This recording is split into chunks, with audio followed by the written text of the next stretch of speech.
So when I had alpacas, before I really started spinning, I would send some fiber out to people to spin into yarn. There was a Facebook page called Spin a Pound, Get a Pound, and you would send them 2 pounds, they would send you back a pound spun, and they would keep the other pound.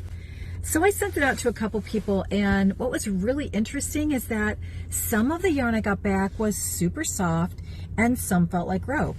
And that's when I started to think, like, I don't understand why some feels like rope and some doesn't when I sent them the same exact fiber. So that's when I started to really delve into the research of spinning and the math. But I started looking at Alden Amos's book and Mabel Ross, and man, that stuff was over my head because it was super technical. But I was bound and determined to learn how to do it. But I didn't want to take a class. I was sort of proud and just didn't want to do a class.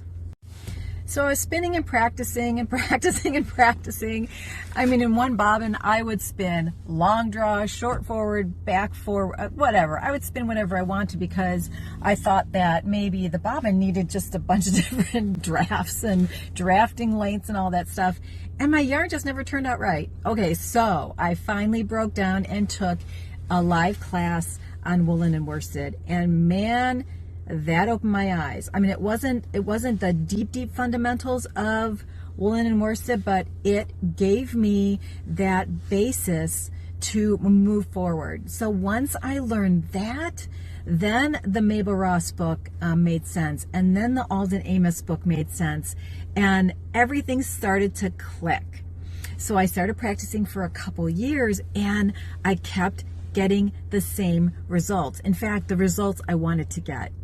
And learning the fundamentals of spinning yarn is no different than learning the fundamentals of, saying, baking sourdough bread, which, by the way, is very difficult. There are so many fundamentals to make sourdough bread that I have not mastered yet. I'm not sure if I will in this lifetime.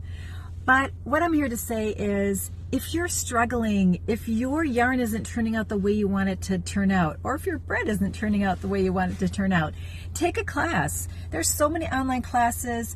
I have a spinning and fiber extravaganza workshop that goes through all those basic fundamentals, the easy math.